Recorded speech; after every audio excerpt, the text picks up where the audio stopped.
Isang napakalaking bombang pasabog ang yumanig sa mundo ng pageantry.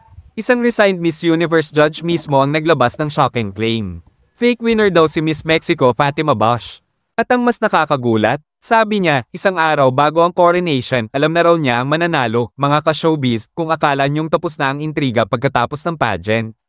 Hindi pa pala, dahil ang 2025 Miss Universe ay posibleng isa sa pinaka-kontrobersyal sa kasaysayan. Stay tuned dahil bubuksan natin ang bawat sikreto. Bawat aligasyon, at bawat kwento behind the scenes, dahil kung totoo ito, malaking problema ito sa buong Miss Universe organization. Sino si Omar Harfouch? Si Omar Harfouch ay hindi basta-basta. Isang French-Lebanese musician, businessman, at isa sa mga judges ng Miss Universe 2025 hanggang sa bigla siyang nag-resign. Pero ang mas interesting dito, matagal na siyang kilala sa Europe dahil sa kanyang political activism at business connections, kaya nung siya mismo ang naglabas ng aligasyon, mas lalong kumulo ang publiko. Ito ang judge na nagsasabing ginamit daw siya para bigyan ng credibility ang isang rigged na kompetisyon. The allegations, fake winner. Pagkatapos ng coronation noong November 21, nag-post si Harfouch sa Instagram. Miss Mexico is a fake winner. At eto pa ang mas matindi, sabi niya, isang araw bago ang coronation. Nag-announce na raw siya sa American HBO na Miss Mexico will win. Bakit daw? Dahil ang owner ng Miss Universe na si Raul Rocha ay may business ties daw sa pamilya ni Fatima Bosch. At hindi dito natapos. Sabi niya, inutusan pa raw siya ng officials. Vote for Fatima, it will be good for our business. At lahat daw ng ebidensya ilalabas sa HBO documentary sa 2026. Kung totoo to, shockwaves ang idudulot nito sa buong pageant world, the secret vote. Ayon kay Harfouch, may naganap daw na secret illegitimate vote na pumili ng top 30 among 136 na candidates, ang mga bombo.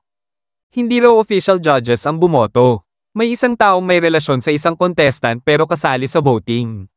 May conflict of interest, may manipulation, may abuse of power, at may cover-up, sabi ni Harfouch. I cannot stand in front of the public pretending that I took part in a vote I never participated in.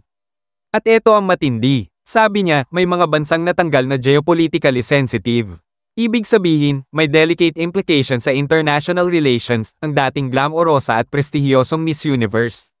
Parang naging political chessboard ayon sa kanya, resignations. Miss Universe fires back. Hindi nagpaawat ang Miss Universe organization, sabi nila. No unauthorized or impromptu jury was created. All evaluations follow established, transparent protocols. Pero sagot ni Harfouch, their statement proves the existence of a secret entity. Literal na barila ng statements ang nangyari online at habang nag-aaway ang muo at judge. Ang bagong Miss Universe 2025 si Fatima Bosch, tahimik pa rin, who is Fatima Bosch? Para sa mga hindi pa familiar, si Fatima Bosch ay isa sa pinakamalakas na contestant this year. Maganda, articulate, and very polished sa Q. Netizen comments. At syempre, hindi pa pahuli ang internet. Netizen isa, kung totoo to, goodbye credibility ang mo. Puro negosyo na pala. Netizen dalawa, feeling ko may something. Too quiet si Miss Mexico. Sana magsalita na siya. Netizen tatlo, every year may issue. Pero ito, top 30 pa lang daw rig na? Grabe. Netizen apat, why announce on HBO 24 hours before? Parang publicity stunt din ah. Mixed reactions, some believe him. Others think drama lang, Miss Universe controversies. Hindi ito ang unang beses na nadawit sa gulo ang Miss Universe. 1996, accusations of favoritism under Donald Trump. 2015, Steve Harvey's wrong announcement causing global chaos. 2023, issues about pay-to-play and national directors resigning.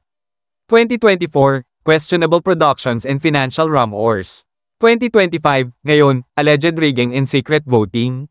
Kung tutuusin, every era of Miss Universe has had its scandals, pero itong 2025, posibleng biggest yet dahil direct from a judge ang akusasyon, final analysis, speculation. So, ano ang totoo? Rigged ba talaga? Totoo ba ang business connections? May secret vote ba? Or is this a case of internal politics at personal conflict? At bakit HBO? Strategic ba ito to build hype for a 2026 na documentary? At higit sa lahat, kailan magsasalita si Miss Universe 2025 Fatima Bosch? Dahil habang tumatagal ang kanyang silence, lalong damadami ang tanong, anong tingin ninyo, mga ka-showbiz?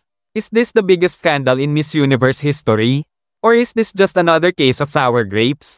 Drop your thoughts in the comments. And kung gusto nyo pang mauna sa lahat ng showbiz updates, don't forget to like, comment, and subscribe. This is your Showbiz Fam, and I'll see you on the next chika.